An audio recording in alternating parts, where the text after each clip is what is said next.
ये जो आपकी फ्री वाली जीबी है, ये जो आपकी रोज अपडेट होने वाली जियो की जीबी, और ये जो रोज अपडेट होने वाली आपकी एयरटेल की जीबी, ये जो आपने इंस्टाग्राम चलाया है, ये जो आपने फेसबुक चलाया है, ये जो आपने उसमें तस्वीरें देखी हैं, उसमें बरहना लड़कियों को आपने माज़अल्लाह देखा है, मगर फिर भी आपके ईमान पे कोई फर्क नहीं पड़ा। इसका मतलब ईमान या तो अंदर है नहीं, और अगर है तो कमजोर इतना हो गया है कि अब वो बिल्कुल मरने के बराबर हो गया है। अल्लाह ना करे कि इस बदनिगाही की वजह से कहीं ईमान छिन गया तो क्या होगा।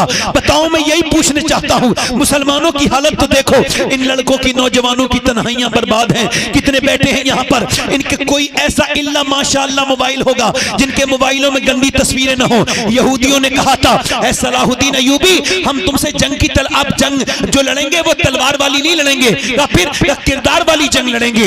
हम तुम्हारे बच्चों को यहूदी बना देंगे, हम तुम्हारे बच्चों को नसरानी बना देंगे, तुम्हारी औरतों के दिलों से हम खातून जन्नत की मोहब्बत निकाल लेंगे, तुम्हारे हम औरतों की दिलों की, तुम्हारी औरतों के दिलों से हम खदीजतुल कुबरा की मोहब्बत निकाल देंगे। और ये हुआ भी है कि अब नौजवान बर्बादी की तरफ चला जा रहा है। इसकी तन्हाई में कुछ नहीं बचा। ये तन्हाई का चोर है, ये ऐसा चोर है, ये गंदी तस्वीर भी देखता है और मियां अपने दोस्तों तक को शेयर करता है, यहाँ तक कि स्टेटस तक पर लगाता है, स्टेटस पे लगाता है। अभी कुछ दिनों पहले एक फिल्म रिलीज हुई। जब फिल्म रिलीज हुई तो एक अजीब वाकया पेश आया कि फिल्म रिलीज होने के 2 दिन के बाद जो है वो लखनऊ के थिएटर के बाहर एक जरीन फातिमा नाम की लड़की खड़ी है। अच्छा, उससे पूछा जा रहा है कि आप फिल्म देख के आई हैं? वो कह रही जी मैं फिल्म देख के आई हूँ। उसके बुर्का भी है बाकायदा। उससे पूछा जा रहा है आप जो है वो फिल्म देख के आई हैं, कहा क्या अच्छा लगा आपको फिल्म में? फला जो बंबई के हीरो की फिल्म रिलीज हुई है, उसने कहा मुझे स्टोरी अच्छी लगी, मुझे उसके गाने अच्छे लगे, मुझे ये कुछ अच्छा लगा। अगर मैं उसके करीब होता तो उसके पांव पकड़ लेता और कहता मेरी बहन ऐसा कर, या तो अपना नाम बदल ले या अपना किरदार बदल ले।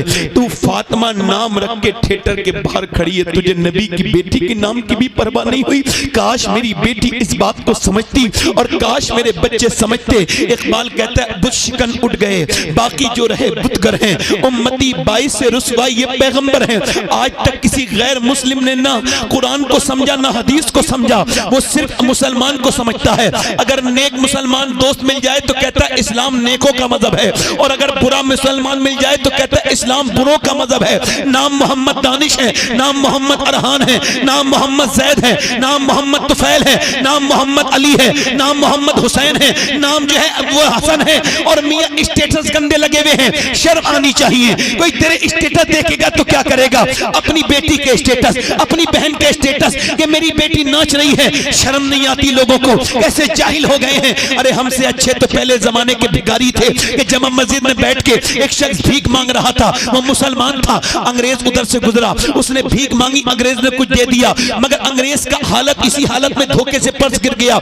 ना अंग्रेज ने देखा ना भिखारी ने, मगर भिखारी को बाद में मिल गया, उसने रख लिया, अंग्रेज तो मिला नहीं। 3 महीने तक इंतजार किया, 3 महीने के बाद अंग्रेज आया, उसने कहा बाबू ये आपका पर्स है साहब। उसने पर्स खोल के देखा, इसमें बहुत से पैसे थे। क्या ये पैसे बहुत हैं? क्या ये तूने पैसे खर्च क्यों नहीं किए? क्या तू भिखारी नहीं है? क्या तू भीख मांगता नहीं है? क्या लगा तू क्या भिखारी नहीं है, मोहताज नहीं है? उसने कहा लगा ठीक है मैं मोहताज हूँ, मुझे पता है कि मैं भिखारी हूँ, मगर ये पैसे क्यों नहीं लिए? कह लगे मैं भिखारी हूँ मगर बेगैरत नहीं हूँ। क्या मतलब? क्या तू ईसा का उम्मती है, मैं मुस्तफा का उम्मती हूँ। अगर तेरे नबी ने मेरे नबी से कह दिया होता क़यामत के दिन कि आपका उम्मती चोर है तो भिखारी तो हूँ, मेरी कोई औकात नहीं, तो हुजूर की बारगाह में कैसे जाता, अपने सरकार की बारगाह में कैसे जाता? तो ये ले अपना पर्स ले ले, मैं ऐसा भिखारी नहीं हूँ, मैं नबी का गुलाम हूँ। अंग्रेज बोला तू बाद में ये पर्स देना, पहले जरा मुझे उस ईमान का चस्का चखा जो तूने चख रखा है। जब इस उम्मत के भिखारी के ईमान का ये आलम है, ईमानदारी का ये आलम है, तो फिर इस उम्मत के नबी की ईमानदारी का आलम क्या होगा? मियाँ जरा गौर तो करें, जरा तवज्जो तो करें, आज कहाँ चली जा रही है ये कौम, जरा गौर तो करें। इन्होंने क्रिस्टियानो रोनाल्डो को अपना इन बच्चों ने अपना क्रिस्टियानो रोनाल्डो को अपना आइडियल बनाया है। पूरा अरब बर्बाद हो गया। जाके देखो, मैं सिर्फ एक आदमी की बात नहीं कर रहा हूँ, पूरे अरब अमीरात पर, यानी Dubai, Qatar, Dubai, Abu Dhabi, जहां जहां जाएंगे उन्होंने रिसर्च किया कि ये बच्चे बड़े होके क्या बनना चाहते हैं। तो उन्होंने मालूम है क्या लिखा? 10 से 15 साल के बच्चे बड़े होके कहते थे कि हम क्रिस्टियानो रोनाल्डो बनना चाहते हैं, मेसी की तरह बनना चाहते हैं। और वो जिन अरबियों को तुम तुम बहुत अच्छा समझते हैं आप लोग, उन्होंने क्रिस्टियानो रोनाल्डो को हायर किया और उससे कहा हमारे बच्चों को आप फुटबॉलर बनाएं, फुटबॉल सिखाएं। क्या उनके पास कोई नमूने अमल नहीं था जिसे अपनी जिंदगी में लेके आते? कहते अपने बच्चों से इन्हें पढ़ो, अपने निसाब में अपनी किताबों में पढ़वाते था। अरे ये जो नौजवान आज स्टोरी लगाता है बंबई के हीरो की तरह, इसको पता है कि किस हीरो से मुतासिर है। तेरी कौम में तो एक ऐसा हीरा था कि किसी दुनिया की कौम को ऐसा हीरा नहीं मिला।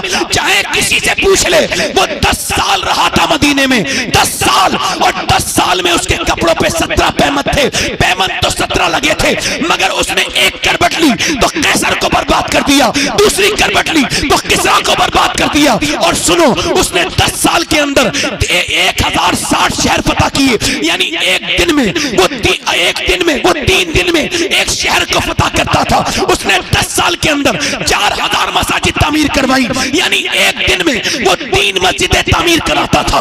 आलम उसका यह था कि मदीने से बाहर नहीं निकला, मगर उसने गैर मुस्लिमों को, उसने बड़े बड़े बादशाहों को तख्त को मदीने में बैठे बैठे हिला दिया। उसी के बारे में जब बात चली थी तो 2009 में बराक हुसैन ओबामा ने अमेरिका के व्हाइट हाउस में खड़े होकर के कहा था कि अगर दुनिया में 1 साल, सिर्फ 1 साल उमर की उम्र और हो जाती तो पूरी दुनिया में सिवाय इस्लाम के कुछ नहीं हो।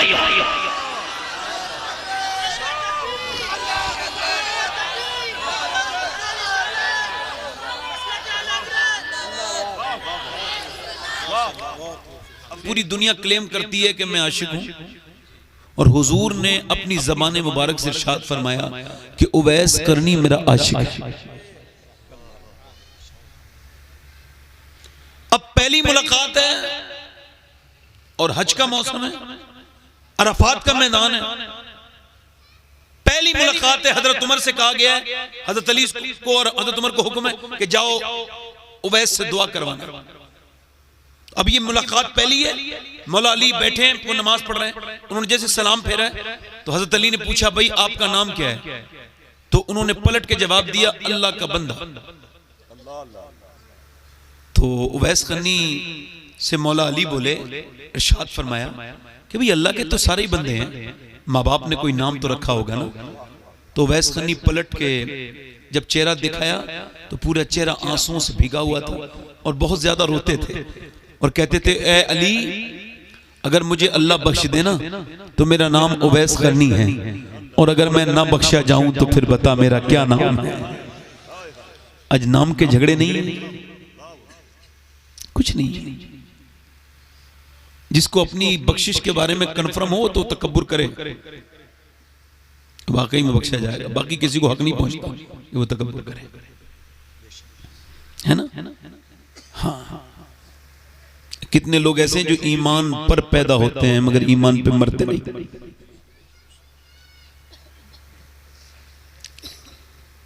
मैंने गुफ्तगू इतनी ही देर करनी है जितनी आसिफ भाई ने कहा, बल्कि उससे भी कम। मगर ये फहीम साहब ने बड़े अच्छे शेर पढ़ दिए। मुझसे इन्होंने बार बार कहा कि 2-3 शेर पढ़ने के लिए, तो अगर आप कहें तो 2-3 शेर पढ़ दूं मैं भी। देखिए अगर 12 गिरा न गुजरे तो फिर आप सुभान अल्लाह नहीं कहना। इतनी रात में बैठने से सुभान अल्लाह का अजर और बढ़ जाता है। हाँ, और आप तो बोलते हुए हैं। एक दिन हुजूर निकल के जा रहे थे, एक आदमी बैल पर जुल्म कर रहा था। कुछ लोग बैल से भी बड़े बैल होते हैं, तो बैल पे जुल्म करते हैं। तो बैल पर जुल्म कर रहा था तो वो उसको मार रहा था। गलती सिर्फ इतनी थी कि बैल उसे सवारी नहीं करा रहा था।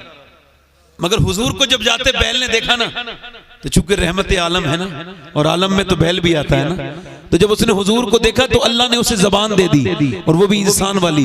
उसने हुजूर को देख के कहा, पागल, मुझे सवारी के लिए पैदा किया है? अल्लाह ने सवारी के लिए पैदा नहीं किया। तू मुझ पे सवार होना चाहता है? अगर तुझे अक्ल होती तो तू इन पर ईमान ले आता। ये अल्लाह के सच्चे रसूल हैं। वो गैर मुस्लिम यहूदी बोला, अरे बैल, हैरत की बात है कि बैल इंसान की जबान बोलता है। तो बैल ने कहा, तुझे इस बात पे हैरत है कि बैल इंसान की ज़बान बोलता है, और मुझे इस बात पे हैरत है कि तू रहता भी मदीने में है और अभी तक आमना के लाल पर ईमान भी नहीं लेके आया है। सहाबा कराम ने अर्ज की, या रसूल अल्लाह, क्या ये बैल आपको जानता है? मेरे नबी ने फरमाया, सिर्फ ये नहीं जानता बल्कि जंगल के सारे जानवर मुझे भी जानते हैं और मेरे अबू बकर और उमर को भी जानते हैं। बोले तो सही तरह सुभान अल्लाह। देखिए, मेरी तो आदत ही ऐसी महफिलों को अटेंड करना है, मुझे इतनी रात में ही टाइम मिलती है और मुझे कोई घबराहट नहीं है, मगर मैं इस वजह से सोच रहा हूं कि आपको कई बारे उलमा को सुबह को नमाज पढ़ानी है, अगर इनको पढ़ानी है तो हमने पढ़नी है, और नमाज वही है जो कुर्बानी के बाद पढ़ी जाए, अल्लाह की बारगाह में कबूल है। कुछ लोग कहते हैं ना पूरी रात जागेंगे तो नमाज कैसे पढ़ेगी, कैसे पढ़ेंगे? मैं कहता हूं ये कोई बात नहीं, समझे नहीं, ये कोई बात नहीं, पढ़ने वाले के लिए कौन सी बात है ना। तो 2-3 शेर पढ़ दो। अच्छा, पढ़ देता हूं 2-3 शेर। जिलानी भाई बैठे हैं और हमारे लोग हैं। ये कलाम मैंने मदीने में बैठ के कहा था, और ये 2-3 शेर पढ़ूंगा मैं, मगर ये कलाम सैयदा खातून जन्नत की शान में, और मैं क्लेम और दावा नहीं करता हूं, मगर सैयदा की शान में जब कोई शेर कहता है तो ये इमाम हसन पे चला जाता है, या इमाम हुसैन पे चला जाता है, या मौला अली तक जाता है। मगर ये उनकी तौफीक है कि मैंने 13 मिनट में ये कलाम कहा था, तो पूरा तो मैं पढ़ूंगा तो बहुत टाइम हो जाएगा, मैं कुछ अशआर पढ़ता हूँ, मगर ये इसमें थोड़ी शर्त है कि आप भी मेरे साथ पढ़ लें। हालांकि ये हिंदुस्तान के कई शोरा ने मशहूर ने इसको पढ़ा है, मगर मैं भी पढ़ देता हूँ 2-3 शेर, तो जरा दिल लगा के बोलें एक बार, या रसूल अल्लाह। मैं जब इस बात को रिपीट करूंगा तो आप भी करेंगे इंशाल्लाह, आपसे भैया आप भी पढ़ेंगे इंशाल्लाह। सैयदा सैयदा सैयदा सैयदा सैयदा सैयदा सैयदा सैयदा सैयदा सैयदा सैयदा सैयदा, कैसे होगा बयां आपका मर्तबा, सैयदा सैयदा सैयदा, पढ़े, सैयदा सैयदा सैयदा सैयदा सैयदा सैयदा, जो जमाने में सबसे बड़ी माँ रही, जिनके दर की जिनके घर की तरह कोई घर ही नहीं, अरे जिनके बेटों में है मेरे ख्वाजा मोई, जिनके बेटों में है मेरे ख्वाजा मोई, उनके ही लाडले तो है गौसुल वरा, सैयदा सैयदा सैयदा सैयदा सैयदा, जिसके घर में सैयदा के नाम का नमक आता हो वो जरा पढ़ ले जरा, सैयदा सैयदा सैयदा, जरा हाथों को उड़ा के पढ़े, हाथों को उड़ा के पढ़े माशाअल्लाह। सैयदा सैयदा सैयदा सैयदा सैयदा सैयदा, और जिसकी सूरत अज़ल में बनाई गई, अल्लाह अल्लाह, वाह वाह वाह, जिसकी सूरत अज़ल में बनाई गई, मुस्तफ़ा की तरह ही सजाई गई, जिसकी सूरत अज़ल में बनाई गई, मुस्तफ़ा की तरह ही सजाई गई, सारी दुनिया में बेहतर जो पाई गई, सारी दुनिया में बेहतर जो पाई गई, रब का कुरान, हाँ रब का कुरान देता है जिसका पता, सैयदा सैयदा सैयदा। अगर कोई दुआ हो तो मांग लेना, बीच बीच में कबूल होगी इंशाअल्लाह। ये सैयदा का जिक्र हो रहा है, ये आम जिक्र नहीं हो रहा, पढ़े, सैयदा सैयदा सैयदा सैयदा सैयदा। और ये शेर सुने, जो सरापा सखावत की तफसीर है, अल्लाह ऐसी सखावत ना वाह, हमने वाह, कभी सुनी, वाह, वाह। न देखी, न जानी, न पहचानी, न कभी किसी में ऐसी सखावत हो सकती है। अल्लाह कि इमाम हुसैन के पास एक आदमी आया, कुछ अल्लाह के नाम पे मिलेगा, दाता लाहौरी लिखा है, क्या आपने फरमाया अभी तो नहीं मगर थोड़ी देर के बाद आना। माशाअल्लाह। तो वो शाम में आया तो आपके ऊंटों पर 25,000 सोने के सिक्के आए। कितने? अल्लाह। बोले तो सही जरा। हम तो भिखारी को पहले तो एडवाइस देते हैं कि भाई तुम भीख क्यों मांग रहे हो, तुम्हें शर्म नहीं आ रही? अगर उनको शर्म आती तो वो आपके पास आते। अब आपको ना देते हुए शर्म आनी चाहिए, है ना? इमाम हुसैन ने फरमाया शाम में आना, 25,000 दीनार आए सोने के सिक्के। अब वो कहने लगा फकीर मेरा तो काम बन गया, तो मैंने सोचा अगर एक भी सिक्का सोने का मिल गया तो काम तो मेरा बन ही जाएगा ना। तो इमाम हुसैन ने फरमाया भाई मेरा ये साहिल बैठा है और ये इसी के नसीब के, ऊंटों को खोला ना जाए, जैसे लदे हुए हैं ना सिक्के वैसे ही लदे रहने दें, और ये सिक्के सारे आपके हैं। उसने कहा हुजूर 25,000 सोने के सिक्के ये मेरे हैं? फरमाया हाँ ये सब तेरे हैं। कहने लगे हुजूर और ये ऊंटनी, ये जो 2 ऊंटनियां हैं ये? फरमाया अब इसे भी देख के क्या करेगा, इन्हें भी बांध लेना, अपने काम में लेना। और ऊंटनी बड़ी महंगी मिलती थी। किसी ने पूछा हुसैन एक बार में फकीर को इतना देना? समझ में नहीं आया। कहने लगे मैं अपनी माँ फातिमा की वजह से दे रहा हूँ।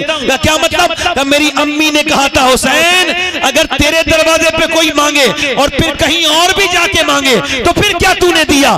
देने मांगने वाले को एक बार में इतना दे दे कि फिर वो कहीं मांगने के लायक न रहे बल्कि वो खुद देने वाला बन जाए। अल्लाह अकबर, अल्लाह अकबर, अल्लाह अकबर, अल्लाह अकबर। जो सरापा सखावत की तफसीर है, माशाअल्लाह माशाअल्लाह। शान में जिसकी आया ते ततहीर है। अरे हूबहू जो मोहम्मद की तस्वीर है, हूबहू जो मोहम्मद की तस्वीर है, जिसके बेटों से ये दीन अहमद चला, सैयदा सैयदा सैयदा। आखिरी शेर। वाह वाह वाह माशाअल्लाह। मैं अपने इमाम से बड़ी मोहब्बत करता हूं तो ये शेर में आला हज़रत को लाया हूं। वाह वाह वाह। करबला जिसके कुनबे का दस्तूर है। वाह वाह वाह। इतनी रात में जो आप ध्यान से सुन रहे हैं, इस वजह से ये कलाम सैयदा की शान में। सुने अल्लाह अकबर। करबला जिसके कुनबे का दस्तूर है, जिसका हर बच्चा नूरुन अला नूर है। अरे नूर जिसके घराने से मशहूर है, नूर जिसके घराने से मशहूर है, नूर ही नूर जिसको रज़ा ने कहा, सैयदा सैयदा सैयदा। और ये मक्ते का शेर मैं पलट रहा हूं बारगाह सैयदा से और ये लफ्ज मेरे ज़बान पे जारी हो रहे हैं। तेरे कदमों से यूं मेरा जाना हुआ, जैसे जिंदा जनाजा रवाना हुआ। तेरे कदमों से यूं मेरा जाना हुआ, जैसे जिंदा जनाजा रवाना हुआ। सारी दुनिया से अब मैं बेगाना हुआ, सारी दुनिया से अब मैं बेगाना हुआ। अपने दर पे शबाहत को फिर से बुला, सैयदा सैयदा। वाह वाह माशाअल्लाह। पढ़ ले जरा एक बार, सैयदा। बस यहाँ से तकरीर शुरू कर रहा हूं। इकबाल का एक शेर है, डॉक्टर इकबाल का। इकबाल ने कहा था कि खिरद ने कह भी दिया लाइला तो क्या हासिल, दिलो निगाह मुसलमान नहीं तो कुछ भी नहीं। वासिफ अली वासिफ फरमाते हैं निगाह का आदिल वो है जिससे दूसरे की बेटी में अपनी बेटी और दूसरे की बहन में अपनी बहन नजर आ जाए। अल्लाह। निकाह का आदिल वो निगाह पर इंसाफ करने वाला है। इस्लाम पाकीज़गी सिखाता है। गौसे आज़म फरमाते हैं सबसे बड़ी पाकीज़गी हाथ पैर की पाकीज़गी नहीं, निगाह की पाकीज़गी।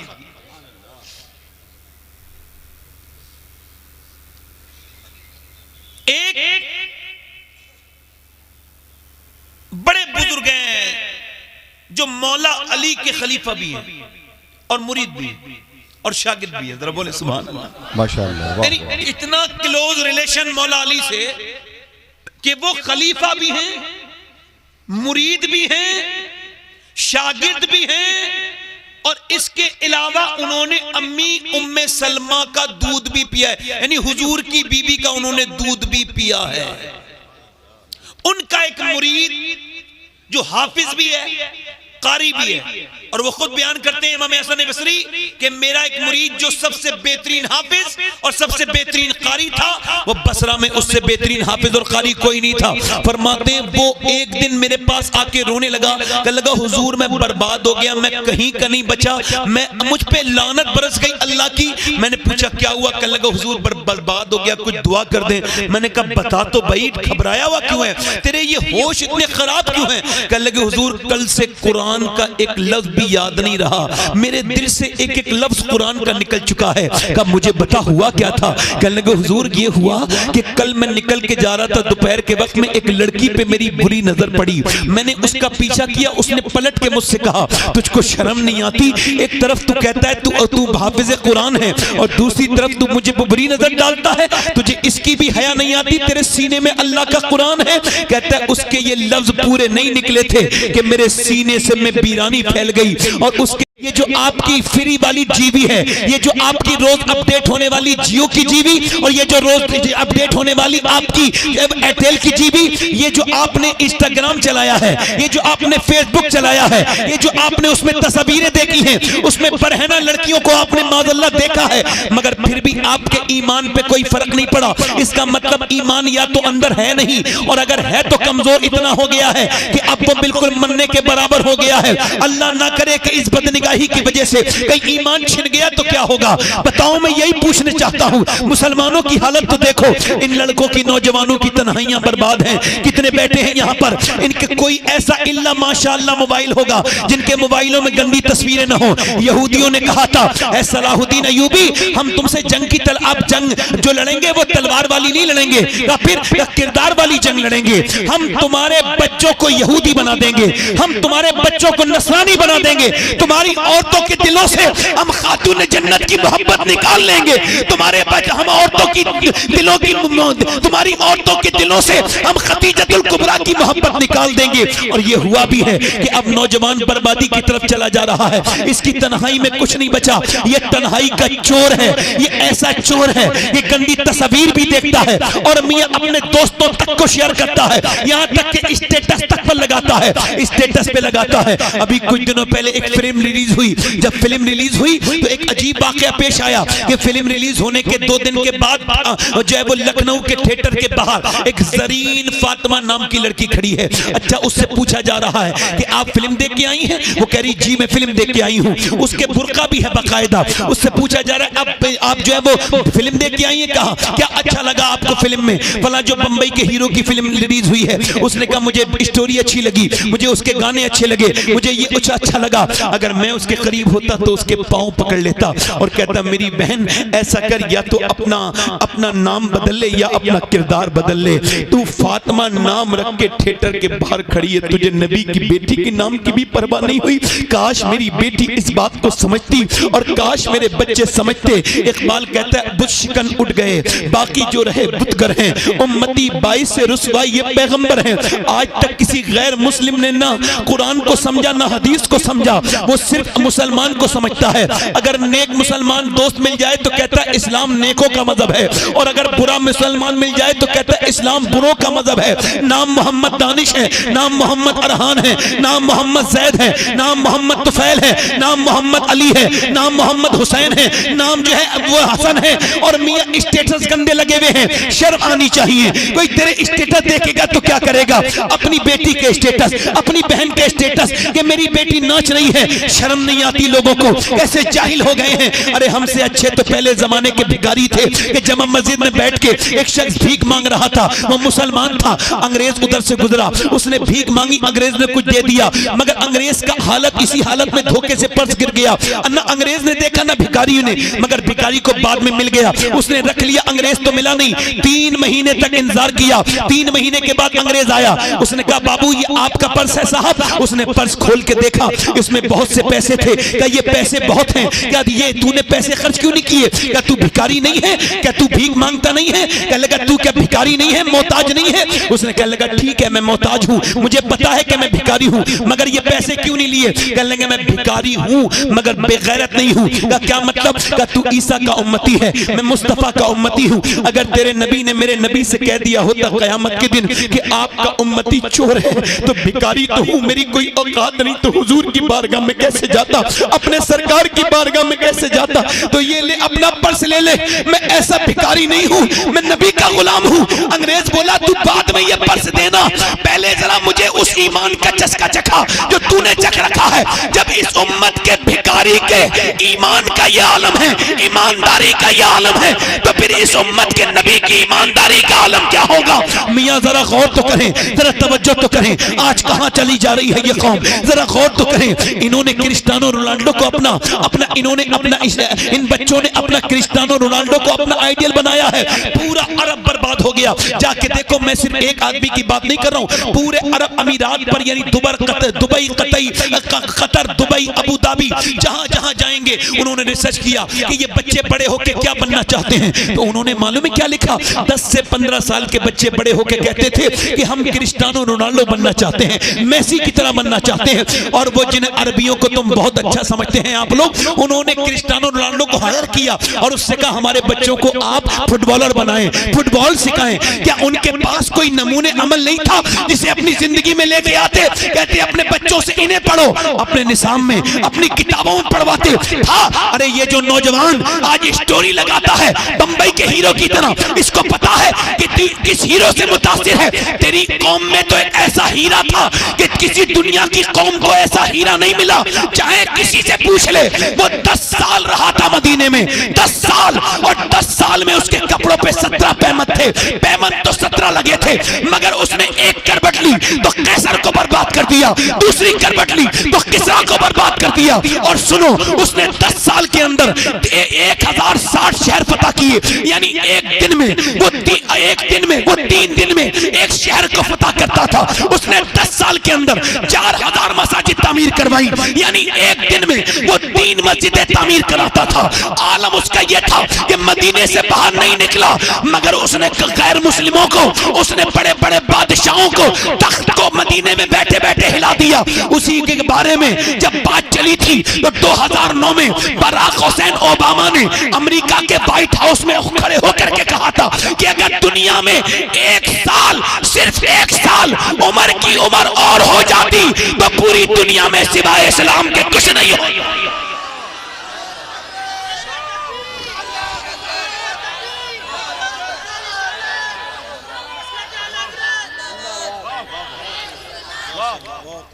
बाद हुजूर एक भी आयत मुझे याद नहीं है, अभी तो मेरा सिर्फ कुरान निकला है, कहीं मेरा ईमान न निकल जाए हुजूर, मैं बेईमान होके न मर जाऊं। और वो ये कह के दहाड़े मार मार के रोया, पूरी महफिल जमा हो गई, कहा हुजूर मेरे लिए दुआ कर दे। इमाम हसन बसरी ने दुआ फरमा दी, मगर आप फरमाते हैं इमाम हसन बसरी कि मेरे दौर में सबसे ज्यादा जो लोग ईमान पर नहीं मरे, यानी मरते वक्त उनका ईमान छिन गया, कहते उसमें बड़े बड़े काबिल, बड़े बड़े आबिद और जाहिद भी थे, कहते जिनके ईमान छिन गए। ये वो लोग थे जो बदनिगाही करते थे, जिनकी निगाह उनकी कंट्रोल में नहीं थी। अब मैं आपसे यही पूछना चाहता हूं, नौजवानों से गुजारिश करना चाहता हूं, कहीं खुदा ना करे ये थोड़ा इको कम करें भाई, हम किधर चले गए, इधर तो देखो किन लोगों के पीछे जा रहे हैं, दिल लग रहा है नहीं लग रहा है? बोलो थोड़ा और बोलूं या फिर बताएं? अच्छा मुझे तो छुट्टी दे दो, मुझे रोज तकरीर करनी पड़ती है, आज जरा थोड़ा सा मैं घर में हूं तो परेशानी ज्यादा कम हो रही। बोलूं? तवज्जो तो करें, जरा दिल लगा के बोले सुभान अल्लाह। अरे आप जो कौम अपने आइडियल को भूल गई हो, या तुम्हारे पास कोई आइडियल है भाई? हमारे पास आइडियल, आज मैं उनका जिक्र करता हूं आसिफ भाई के सामने पहली बार। मैं उनका जिक्र कर रहा हूं जिन्हें अब हमारे एरास में जगह नहीं मिलती। हमारी महफिल उनके जिक्र से बिल्कुल महरूम है। ढोल पीटने वाले, कव्वाली सुनने वाले पीर साहब बहुत झूमते हैं, मगर पूरे उर्स में कहीं भी सहाबा का जिक्र नहीं होता। और सहाबा रीढ़ की हड्डी हैं, आइडियल है। और वो कहते हैं भाई हम उनका जिक्र करेंगे नहीं, हमारा जिक्र होना चाहिए, हमारी महफिल, हमारा जिक्र, हमारी तारीफ। इमाम गजाली कहते हैं तारीफ सुनने से बड़ी बीमारी रूह की कोई दूसरी है ही नहीं। जो अपनी तारीफ सुन के खुश होता है वो दूसरों की निगाह से खुद को देख रहा होता है, बेवकूफ है वो, कभी अपनी आंख से जिंदगी पे नजर न की। वही जाविये जो कि आम थे मुझे खा गए, ये वही जाविये पुराने लिए फिरते हैं। वो कहते हैं जब तक मेरी तारीफ नहीं होगी मेरा उर्स कामयाब नहीं होगा। मैं कहता हूं पीर साहिब जब तक आपकी नहीं होगी उर्स कामयाब नहीं होगा, और जब तक अबू बकर उमर की नहीं होगी उर्स कबूल नहीं होगा।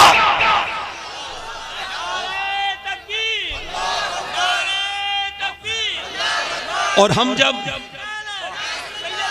हमारा जज़ाकल्लाह खैर, मेरा अपना प्लान है कि जब हम अपने उर्स को बाकायदा तौर से, मैं जब जनाजा शरीफ में शुरू करूंगा तो इंशाअल्लाह उस पर टॉपिक हुआ करेंगे सहाबा किराम की शान में, ताकि हमारी नस्लों में भी कोई सहाबा को गुस्ताख पैदा ना हो। क्योंकि अल्लाह ने अपने हबीब को यार भी चुन चुन के दिए और रिश्तेदार भी चुन चुन के दिए। न नबी के यारों का जवाब है न रिश्तेदारों का जवाब। थोड़ी सी फोर्स से करनी पड़ेगी, रात ज्यादा हो गई है, जोर से पढ़नी करनी पड़ेगी तकरीर। जोर से बोले सुभान अल्लाह, दिल लगा के बोले। मैं कुछ ऐसे शहरों में भी जाता हूं जहां बिल्कुल आराम से बोलता हूं, मगर चूंकि आप लोगों की ज़ौक़ी ऐसी है, वो ये कहते हैं कि हिंदुस्तान में जब तक वो जोर से आदमी बात नहीं करता वो मुकर्रिर मानने के लिए तैयार नहीं। हमारी अपनी तारीख, मगर ये तारीख मैं बयान कर रहा हूं और इसी तारीख में मेरी तकरीर खत्म भी हो जाएगी। मैं उस तारीख को लाना चाहता हूं कि इधर ये 313 लोग हैं, बेसरो सामान, कुछ नहीं इनके पास, घर तक नहीं है। ये आए हैं, इन्हें दूसरे घर दे दिए गए, कपड़े इनके फटे हुए, पेट इनके पीठ से लगे हुए, और एक तरफ से चले हैं 1000 लोग ओवर कॉन्फिडेंस में। अबू जहल कहता है रस्सी में बांधूंगा नबी को। मक्के की औरतों ने जेवर उतार के दिए हैं, ले अबू जहल ले जा, आमना के लाल के दीन को खत्म कर दे, ले हमारा माल ले जा और आमना के लाल के दीन को खत्म कर। मक्के की औरतें माल दे रही थी उतार के, मदीने की औरतें अर्ज करती या रसूल अल्लाह माल तो नहीं है मगर 18 साल का लाल मौजूद है, इसे ले जाइए और दीन बचा लीजिए। 18 साल का, आज तक की तारीख में बड़े बड़े अकाबिर उलमा ने लिखा है कि किसी औरत ने मदीने की ये नहीं कहा मेरे बेटे वापस आना। वो यही कहती थी बेटे जब तू पैदा हुआ था तभी मैंने कहा था ऐ अल्लाह जिंदगी दे दे तेरे नबी के नाम पे कुर्बान। बोलो जरा यार, बोलो जिंदगी दे दे तेरे नबी के नाम पे कुर्बान कर दूंगी। बस एक ही बात कहते थे वो, उलमा ने लिखा है बस वो एक बात कहती थी औरतें, सारी औरतें कहती थी बस एक बात का ख्याल रखना, हम तुम्हारा इंतजाम नहीं करेंगे, तुम जवानों के हमें फुसेला सेरा सजाना है, शादी करनी कुछ नहीं, बस एक बात का ख्याल रखना जब जब जब बर्छी चले, जब भाले चले और जब तलवारें चले तो याद रखना जितने भी जख्म आए सीने पे आने चाहिए, पीठ पर जख्म नहीं आए, ताकि लोग देखे तो समझ जाए कि मदीने की औरतें बुज़दिल पैदा नहीं करती, शेर दिल पैदा करती हैं।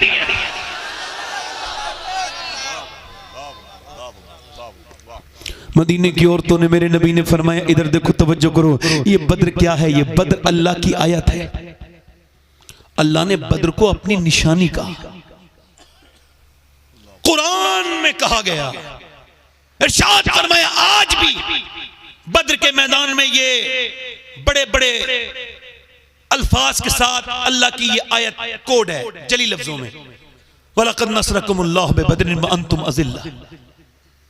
बद्र का मैदान ये है कि नबी ने फरमाया ए मेरे मेरे सहाबा, मैंने मक्का छोड़ा, मदीने आ गया। अब मदीने में मेरे ऊपर हमला होने वाला है, 1000 लोग चले हैं, बोलो क्या राय है तुम्हारी? 313 आए हैं और उनका हाल ही है कि उन्होंने खजूर को चूस के रोजा रखा है और शाम को खजूर को चूस के ही उन्होंने इफ्तार करनी है।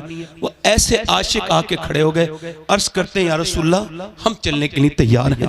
कमजोर कमजोर सहाबा, कपड़े फटे हुए, किसी के कपड़े पर बबूल के कांटों के बटन लगे हुए हैं और ऐसे खड़ा है सामने। मेरे नबी ने फरमाया कैसे चलोगे, सोच लिया तुमने? कहा जी सोच लिया हुजूर। पर मैं देख लो, तुम्हारे पास 2 घोड़े हैं, उनके पास 100 घोड़े हैं, तुम्हारे पास 7 तलवारें हैं, उनके पास 1000 तलवारें हैं, चलोगे?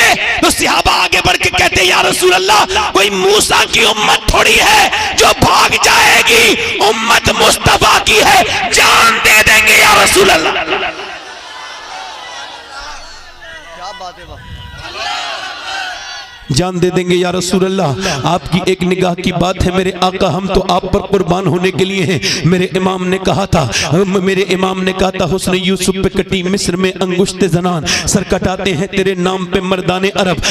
मेरे इमाम आला हजरत फाजिल बरेलवी फरमाते हैं कि वो हुस्न यूसुफ था जिस पे कुछ उंगलियां कट गई और फिर किस्सा खत्म हो गया। ये सनत तजाद का शेर है, जरा गौर तो कीजिए। कहते हैं कुछ उंगलियां कट गई, वो भी गिनती की उंगलियां थी, कट के खत्म हो गई। वो हुस्न यूसुफ था जिस पे औरतों की उंगलियां कटी, मगर इधर देखो, उधर औरतें हैं, इधर मर्द हैं, उधर उंगलियां हैं, इधर सर है, इधर मियां कट रही हैं, इधर कटा रहे हैं। कट जाना और है और कटाना और है, और उधर कट के खत्म हो गई, अब कटेंगी नहीं। इधर सिलसिला बरकरार है, हुसैन से लेके गाजी मुमताज हुसैन कादरी तक सर कटाते हैं तेरे नाम पे मर्दाने।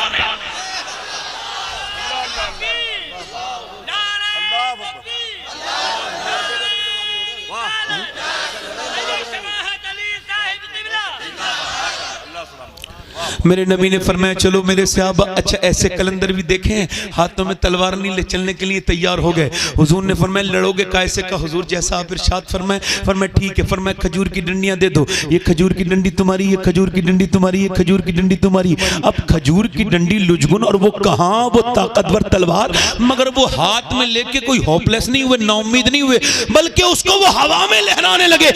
ऐसे लहराते थे जैसे उनके हाथ में कोई खजूर की डंडी नहीं बल्कि कोई एटम बम आ गया है, कोई बहुत बड़ी ताकत आ गई है। ऐसे घुमा के जाते थे। यहूदी हुटिंग करने लगे, ओ मुसलमानों क्या फारिग हो दिमाग से, पागल हो क्या? कभी खजूर की डंडी ने तलवार से जंग जीती है? तो मुसलमान बोले सहाबियों यहूदियों सुनो, न खजूर की डंडी पर न तलवार पर है, भरोसा जितना भी है मदीने की सरकार पर है।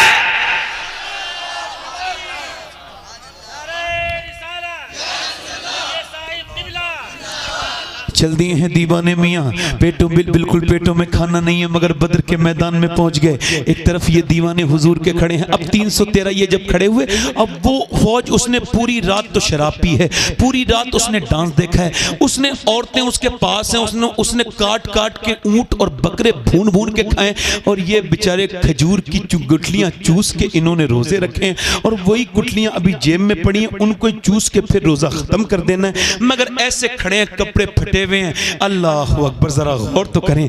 तारीख कहती है कि ये कैसे दीवाने थे, ऐसे दीवाने किसी के कभी नहीं देखे गए।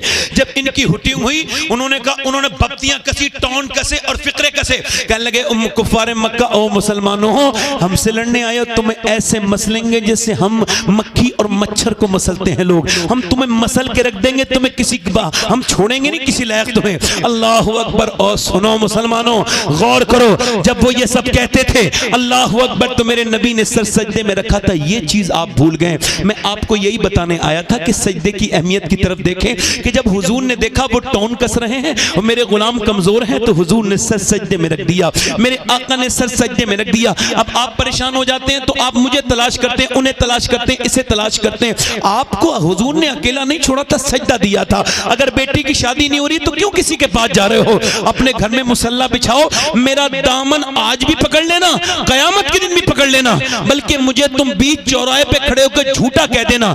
एक बार जितना लोगों के सामने रोते हो ना, इतना अपने रब के सामने रो के देखो। अगर तुम्हारी बात न बन जाए तो कहना, उसके सामने झुक के तो देखो। कभी बेटी की शादी ना हो रही हो तो उसके सामने झुको, रिश्ता नहीं हो रहा तो उसके सामने झुको। पूरा घर झुके, तुमने झुकना ही छोड़ दिया, तुमने सजदे करने ही छोड़ दिए। क्या सजदे को कोई चीज रिप्लेस कर सकती है? नहीं नहीं, मेरे नबी ने आज सजदा किया है और ये हासिल है तकरीर की मेरी ये बात कि मेरे नबी ने सजदा किया है। हजरत सैयदना अबू बकर सिद्दीक कहते हैं कि मैंने हुजूर को जितना उस दिन रोते देखा, इतना कभी रोते नहीं देखा। सरकार की चादर मुबारक नीचे को आती है और उसके बाद पीठ पे आती है, पीठ से नीचे को गिर जाती है, मैं ऊपर उठा के रखता हूं। नबी पाक की आंखों से जो आंसू गिर रहे हैं उससे बद्र की रेत भीगती चली जा रही है। मेरे नबी की आंखों से आंसू गिरते हैं। मेरा इमाम कहता है, आंखें रो रो के सुजाने वाले, जाने वाले नहीं आने वाले। आंखें कुछ कहती हैं तुझसे पैगाम, ओ दरे यार के जाने वाले। हुस्न तेरा सा न देखा न सुना, कहते हैं अगले जमाने वाले। और साथ ले लो मुझे, मैं मुजरिम हूँ, राह में पड़ते हैं थाने वाले। मेरे नबी ने अपनी मुबारक आंखों से आंसू बहाने शुरू किए हैं। मेरा इमाम, कौन सी आंखें जिस तरफ उठ गई दम में दम आ गया। उस निगाहे इनायत पे लाखों सलाम। लब हिल रहे हैं, कौन से लब? पतली पतली गुले गुस्स की पत्तियां, उन लबों की नजाकत पे लाखों सलाम। तबती हुई रेत है, मुस्तफा जाने रहमत अर्ज करते हैं, मालिक मैंने जो मक्के में तकलीफें बर्दाश्त की, जो मक्के में मैंने तकलीफें उठाई, जो मेरे ऊपर पत्थर मारे गए, जो मुझे परेशान किया गया, जो मक्के में मेरी गर्दन दबाई गई, जो मेरे ऊपर ऊंट की ओजड़ियां रखी गई, जो मंडियों में मुझ पर गालियां दी गई, जो मुझ पर भक्तियां कसी गई, और जो शेबे अबी तालिब में मेरी बेटियां भूखी रहीं। मेरी बेटियों ने 9 दिन के बाद पेड़ के पत्ते खा के अपनी जान को बचाया। अल्लाह के रसूल की बेटी एक दिन इतनी भूखी हो गई थी, चारों बेटियां, कि उनके मुंह से आवाज नहीं निकलती थी मक्के में। सही मेरे आका ने पूछा, क्या हुआ खतीजा? खतीजतुल कुबरा रो दी। क्या हुआ खतीजा?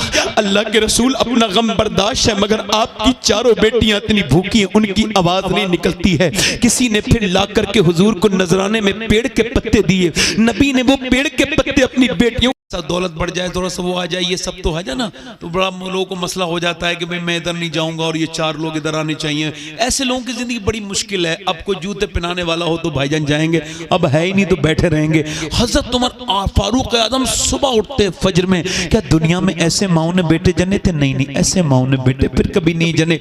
ऐसा इंसान के सुबह को उठने के बाद आप जाते हैं और जाकर के, ये उमर की जिंदगी से मैंने बहुत कुछ सीखा है अल्हम्दुलिल्लाह रब्बिल आलमीन। हजरत उमर फारूक आजम जाते हैं और जाकर के क्या करते हैं, तवज्जो करें, आप जो है ना पानी निकालते हैं डोल में, डोल से पानी निकालते हैं, फिर मशकीजा भरते हैं, कांधे पे रखते हैं। 60 साल से ज्यादा उम्र है, पूरी दाढ़ी सफेद है, कमजोर है, और पानी 1 घर में, 2 घर, 3 घर में, 4 घर में। किसी ने कहा हम आपका पानी भर देते हैं। कहने लगे कयामत के दिन मेरी जिम्मेदारियां आप नहीं उठा सकते, लिहाजा हट जाएं। तो एक दिन लोगों ने घेर लिया, कहने लगे दोपहर तक पानी भरते हैं, आप किसका पानी भरते हैं? हजरत उमर फारूक आजम रज़ी अल्लाह तआला अन्हु की आंखों में आंसू आए। कहने लगे मदीने में कुछ औरतें ऐसी हैं जिनका कोई पानी भरने वाला नहीं है, तो उमर उनके घर में पानी भर के देता है। यानी आदि दुनिया का बादशाह, जिसने आदि दुनिया को फतह किया है, और उसके बाद औरतों के सौदे भी ला के देते हैं कि भाई औरतों के जिनका कोई सौदा लाने वाला नहीं है, और उसके बाद मस्जिद में जाके झाड़ू लगाते हैं। बाबा फरीदुद्दीन गज्जे शकर से किसी ने कहा साहब मेरा दिल बड़ा गंदा हो गया है। कैसे पता? आपकी तकरीर का असर नहीं होता। अब जैसे मेरी तकरीर का असर नहीं होगा ना, तो लोग ये कहेंगे मौलाना तकरीर ठीक नहीं कर पा रहे थे। पहले के लोग अपने आप को देखते थे, आज के लोग हम लोगों को देखना शुरू कर देते हैं माजरत के साथ। अब जरा तवज्जो करें, हजरत सैयदना बाबा फरीद से कहा मेरा दिल गंदा हो गया, पर मैं तो फिर ऐसा कर मस्जिद की झाड़ू लगाया कर। तो हुजूर मस्जिद की झाड़ू से मेरे दिल का क्या ताल्लुक है? का ताल्लुक है तू अल्लाह का घर साफ कर, अल्लाह तेरा दिल साफ कर देगा, तेरा दिल साफ कर देगा। अल्लाहु अकबर। मौलाए कायनात मौला अली पूछा गया दिल के साफ होने की अलामत, दिल के साफ होने की अलामत बताइए या अली। आपने फरमाया सुनो, जब तुम गरीब से मिलो तब भी और अमीर से मिलो तब भी फीलिंग एक जैसी रहे तो तुम्हारा दिल बेहतरीन है, साफ है, पाक है। और गरीब से मिलते वक्त तुम्हारा लहजा बेकार हो जाता है, सख्त हो जाता है, और गरीब को देख के तुम्हें गुस्सा आता है तो सुनो सुनो, और अमीर को देख के तुम्हें गुस्सा नहीं आता तो आप ब्लड प्रेशर का नहीं, मुनाफिकत का इलाज कराइए। ये ब्लड प्रेशर की बीमारी नहीं है, ये मुनाफिकत की बीमारी है। उमर फारूक आजम है, तवज्जो करें मेरी तरफ, इस गौर कीजिए इस बात को। हजरत उमर फारूक आजम है, उसके बाद ये सब काम करते हैं। एक दिन गुजर के जा रहे हैं, अजमत वालिदैन है, तो ये आखिरी बात सुन लीजिए। निकल के जा रहे हैं, एक औरत रो रही है। अच्छा, वो औरत भी बेचारी ऐसी है ना, उसका कोई भी नहीं, यानी उसका बच्चा भी कोई नहीं, शौहर भी कोई नहीं। आपने फरमाया आप क्यों रो रही हैं? अंदर से आवाज दी, आप कौन होते हैं? हमारी ड्यूटी है। कहा आपकी ड्यूटी किसने लगाई है? कहा अल्लाह के रसूल ने लगाई। दरवाजा खोल के बोली, मैं उमर को रो रही हूं। कहा उमर ने क्या बिगाड़ दिया तेरा? कह लगे 3 दिन से भूखी बैठी हूं। उमर आधी दुनिया का बादशाह है, अब बस मरने का इंतजार है, पक्का फलू, क्या पता कब टूट के गिर जाऊं। तो जब मैं मर जाऊंगी तो कब्र में जाऊंगी तो बस हुजूर से शिकायत करनी है उमर की कि उमर आधी दुनिया का बादशाह था और वो उमर जो किसी से न डरा, उस औरत के सामने बच्चों की तरह रोने लगे, कांप गए। उमर को खबर थोड़ी तू भूखी है। कहने लगी वो खबर नहीं रख सकता तो फिर हुकूमत क्यों करता है? उससे कहो ये छोड़ दे, मैं भी आता हूं। गए अंदर, कुछ लेकर के आए और फिर रोटी बनाई, आग को जारी किया। फिर उस औरत ने कहा तू आदमी नेक लगता है, जरा पानी भी गर्म कर दे। पानी गर्म करने गए तो दाढ़ी में धुआं निकलने लगा। कहने लगी जरा झाड़ू भी लगा दे, मुझसे झाड़ू लगती नहीं, तो झाड़ू भी लगाने लगे। सब काम करके सामने आके बैठ के बोले ऐसा कर उमर को आप माफ कर दे। क्यों? का बस माफ कर दे। उमर इस लायक नहीं था जो अल्लाह ने उसे दे दी। ऊंट चराता था, ऊंट। कहने लगे ऊंट चराता था उमर। एक मुट्ठी ऊंट, एक मुट्ठी जौ, एक मुट्ठी किशमिश पर पूरे दिन ऊंट चराता था। कहने लगे माफ कर दे। मतलब उसके पास वोट नहीं है जो माफी मांग रहे हैं उससे। हम कब माफी मांगते हैं? जब मर जाते हैं माँ बाप। इस हिंदुस्तान और इस बर्रे सगीर की कमी यह है कि यहां मरने के बाद अहमियत का अंदाजा होता है। सबको नहीं कर रहा। जीते जी कभी बाप से बाप कह के देखो। बाप तो ऐसी बहार है, कभी मां के कदमों को चूम से कहो अम्मा माफ कर दे। कभी मां के पांव को दबा के देखा करो। मर्सिडीज चलाने में वो मजा नहीं है जो मां के कदमों को दबाने में मजा है। किसी जगह सैर करने में वो मजा नहीं जो कभी मां लेटी हो तो उसके कदमों में बैठ जाने में मजा है। एक हमारे बड़े करीबी दोस्त हैं, वो बुजुर्ग हैं, थोड़े दोस्ती है मेरी उनसे। उनकी मां मर गई तो रोते थे। बच्चों ने फोन किया आप समझा दीजिए, आपको बड़ा मानते हैं। मैंने कहा भाईजान क्यों रोते हैं? कहने लगे मैं सैयद साहब अब बड़ा हो गया। पहले घर में आता था तो एक आवाज आती थी ए इधर आओ बेटा आ गए। अब बस अब्बू कहने वाले हैं, अब दादा कहने वाले हैं, मगर वो बेटा कहने वाली चली गई। दुनिया में सब चीज मिल जाएगी। एक सियाबी हुजूर की बारगाह में आता है, कहने लगा हुजूर मेरा बाप मेरी कमाई में से मेरे बगैर मर्जी के खर्च करता है, वो कौन होता है? आप इसका फैसला कीजिए। फरमाया ठीक है, इसके बाप को बुलाओ। सियाबी गए, कहने लगे हुजूर तुझे बुला रहे हैं। कहने लगे क्या हुआ? कहा तेरे बेटे ने शिकायत की है कि तू उसके पैसे बगैर उसकी मर्जी के खर्च कर देता है। तो उसने अपने दिल में शेर कहने शुरू कर दिए। यानी जब कोई दर्द होता है ना तो अरबी लोग शेर कहते थे, उसने शेर कहने शुरू कर दिया अरबी में, पट पट पट पट शेर कहता चला जा रहा है। और याद रखें दर्द में ही शायरी होती है। जिनके सीनों में दर्द नहीं होता वो अच्छे शायर नहीं हो सकते। हाँ, आशिकी चाहिए शायरी के लिए। उसने दर्द अपना कहना शुरू कर दिया। अच्छा, वो किसी से शेयर नहीं कर रहा है, अंदर अंदर शेयर कह रहा है, रख रहा है, अंदर अंदर शेयर कह रहा है, रख रहा है। पूरा एक 8-9 मिसरे कहे अरबी में, और वो हुजूर की बारगाह में पहुंचा। कमाल की बात यह है कि उससे पहले जिब्रील आ गए, कहा हुजूर इस बाप की बेटे की बात बाद में सुनी जाएगी। अल्लाह फरमाता है पहले वो शेर सुन लीजिए जो इसने अपने घर से आपके घर तक गए हैं। हुजूर ने फरमाया क्या आपने कोई शेर कहे हैं? तो बूढ़ा बोला ये तो मेरा अल्लाह के अलावा कोई नहीं जानता। फरमाया अल्लाह ने मुझे बताया है। तो हुजूर ने फरमाया बताना कौन से शेर कहे? कहा हुजूर रहने दीजिए, कहीं बता। आला ने लिखा है जब उसने अपने शेर कहने शुरू किए ना तो मदीने की दीवारों से आंसू निकलने लगे। हुजूर ने फरमाया बताना क्या शेर कह के। उसने पहला शेर जो कहा उसका मफहूम यह था या रसूलल्लाह मैं नहीं पहले ये शेर कहा था कि मेरे बेटे आज तू मुझे आंखें दिखाता है, मगर मैंने तेरे लिए अपनी जवानी को बर्बाद करके और अपनी जवानी में आग लगा के तेरी जवानी में उजाला किया। मैंने परदेश काटे, मैंने कितनों की गालियां सुनी, कैसी कैसी जगह मजदूरियां की। मैं रात को आता था तो छुप के तुझे देखता था, तू सो जाता था देर रात तक, तो मैं तुझे उठाता नहीं था मगर प्यार कर लेता था मेरे लाल। जब तू रात को बीमार होता था तो तेरी माँ का और मेरा दिल धक धक धड़कता था कि हमारे बेटे को कुछ होना चाहिए, ये मन ना चाहे। तो सुबह लेके भागते थे, रातों को भागते थे। मैं ऐसा लगा तुझ में कि मैंने अपने जज्बात खत्ल कर दिए, जज्बात अपने खत्ल कर दिए। बच्चों का सोचा, मैंने अपनी खुशियां कुर्बान कर दी। मैं दौड़ता रहा और मैंने ये नहीं सोचा कि मैं क्या कर रहा हूं। तू जवान हो गया, मैं बूढ़ा हो गया, मैं बिल्कुल जो है वो मैं पेड़ की तरह मुरझा गया, तू तने की तरह खड़ा हो गया।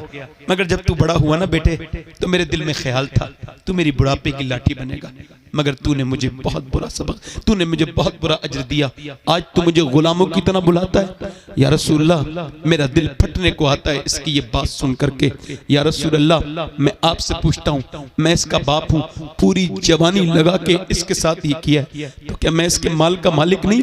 मेरे नबी पाक ने उसका गिरबान पकड़ लिया उसके बेटे का और फरमाया तू मुझसे ये पूछने आया ना कि तेरे बाप का हक है नहीं? तेरी जान तेरा माल, इतना तू हकदार नहीं अपनी जान माल पर जितना तेरा बाप हकदार है। तेरा बाप हकदार है। ये बाप चला जाएगा ना तो कल देखना कोई फिर मिलेगा नहीं। ये दूसरा दुनिया में कोई बाप दूसरा नहीं मिलता बाप के होते हो। जी हमने तो इसका एहसास किया है। मैंने आज से 22 साल पहले मेरे वालिद का विसाल हुआ और मैं ये सोचता हूँ कि बताएं सब जगह तकरीरें होती हैं और सब लोग सुनते हैं, काश कि वो भी एक तकरीर सुन लेते मेरे वालिद तो कम से कम उनके दिल को सुकून हो जाता। अजय मुझे बताएं, एक माली ने पेड़ को लगाया है, मौसमों से बचाया है और पेड़ जब बड़ा हो गया और जब वो फल देने लगा ना तो फिर माली चला गया। तो अब वो माली चला गया, अब वो पेड़ जो है ना वो फल देता है मगर वो बहुत उदास है, वो बहुत किसी को ढूंढता है। वो पेड़ कहता है मेरे फल सब खाते हैं मगर जिसने मुझे बचाया था सर्दियों से गर्मियों से मौसमों, मेरा माली चला गया। अब पेड़ फल भी देता है तो वो उदास रहता है, उसको वो सब अच्छा नहीं लगता। वो कहता है भाई वो भी तो एक बार फल खा लेता, जिसने ये इसकी नींव रखी थी। बाप बाप होता है, एक बार चला जाए तो दूसरी मर्तबा दूसरा कोई नहीं मिलेगा।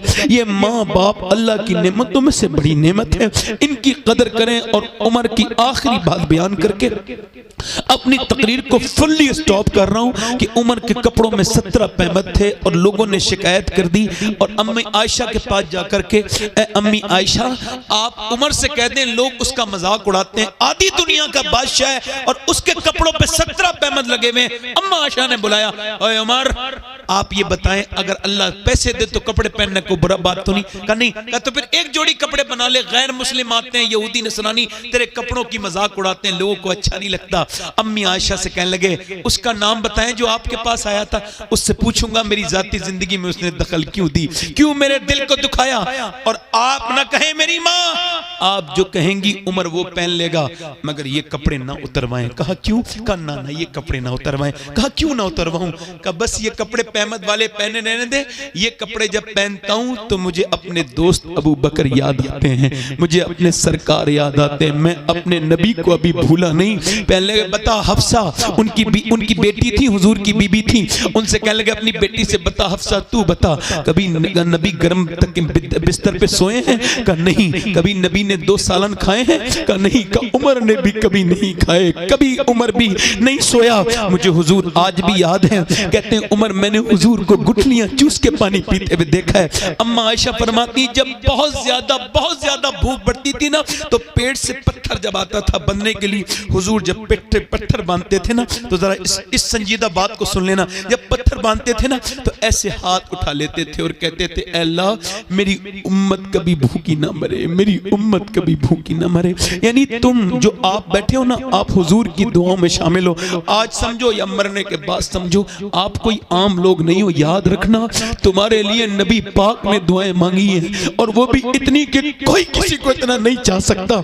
मेरे आलात फरमाते हैं कब्र में भी हुजूर उम्मत के लिए दुआएं कर रहे हैं, आज भी कब्र अनवर में। और जब उठेंगे तो हुजूर सर सजदे में रखेंगे, कयामत के दिन अर्ज करेंगे बेशक मुजदा शफात का सुनाते जाएंगे, आप रोते जाएंगे, हमको हंसाते जाएंगे। जिसने पेट में पत्थर बांधे उसे उमर नहीं भूला, मगर तुम्हारी शादियों ने भुला दिया। तुम्हारी शादियों में नाच गाने डीजे, अपने नबी को भुलाना है। बोलो मेरे भाइयों, तुम्हारे घरों में बेपर्दगियां, तुम्हारी बहनें बेटी क्या, किस बात पे मैं गुफ्तगू करूं और किसको छोड़ दूं, क्या कहूं? बस यही कहूंगा कि हुजूर पर कम से कम 100 बार तो दुरूद पढ़ लिया करो, अपनी जिंदगी में लाओ।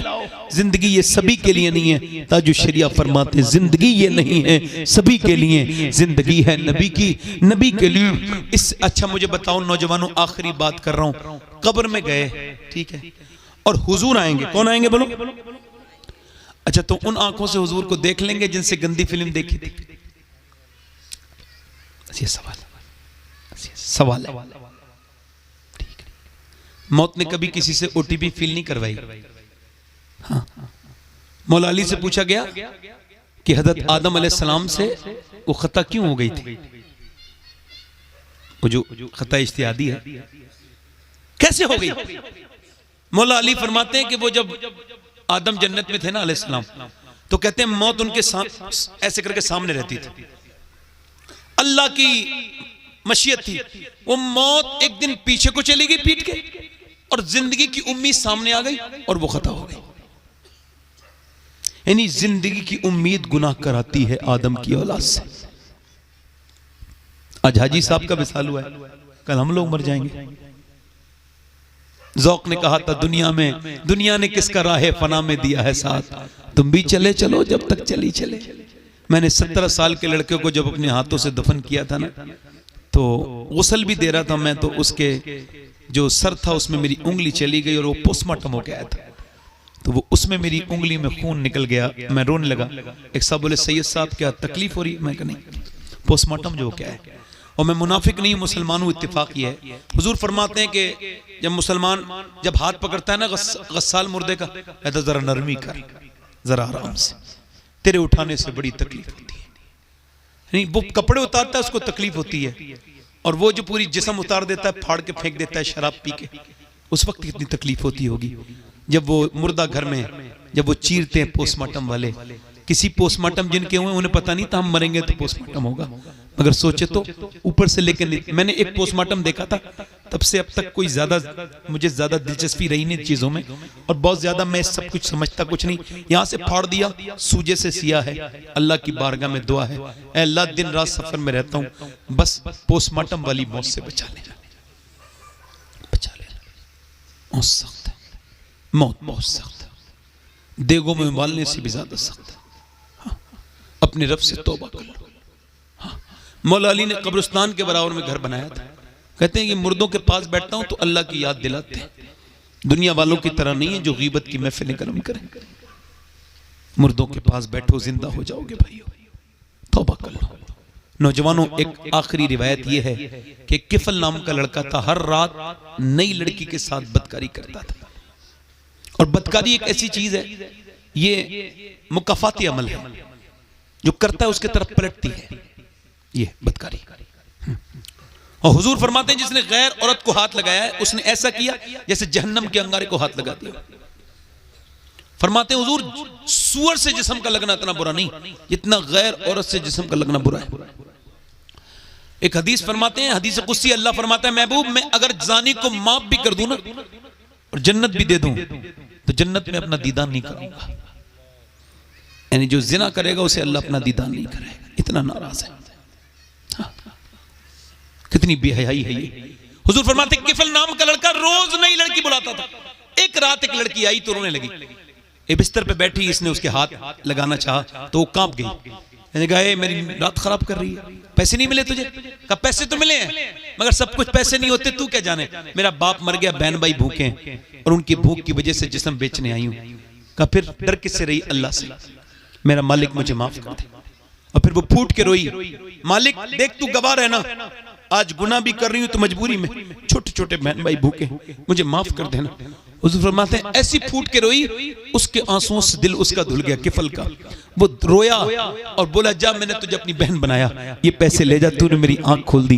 वो उधर गई, ये जो है ना सजदे में गिर गया और कहने लगा मालिक अगर मेरे जैसा कमीन कोई नहीं तो तेरे जैसा रहीम भी कोई नहीं है। अगर मेरे गुनाहों की कोई हद नहीं है तो तेरे कर्म की भी कोई हद नहीं है। अगर मैंने पूरी रातें, मैं रात काली करने वाला इंसान, मुझे पूरी जिंदगी हो गई बदकारी करते करते, मगर मैंने कभी सोचा नहीं कि तू मुझे देख रहा है, मेरी हर हरकत पे तेरी नजर है, मेरी सांसें जो चलती हैं वो तेरी मर्जी से चलती हैं, मैं सिर्फ तेरी मर्जी से जिंदा हूं। मैं अपने आप को बहुत बड़ा समझ रहा था, मुझको माफ कर दे मालिक। हाँ अगर मेरे ऐबों की हद नहीं है तो तेरे सत्तार होने की हद नहीं है। ऐसा रोया कि उसका दिल जो है ना वो ऐसा रोया कि दिल का दौरा पड़ के मर गया। कोई बंदा तेरे दर पे जो आंसू रोल देता है, मेरे मौला दरे तौबा तू उस पर खोल देता है।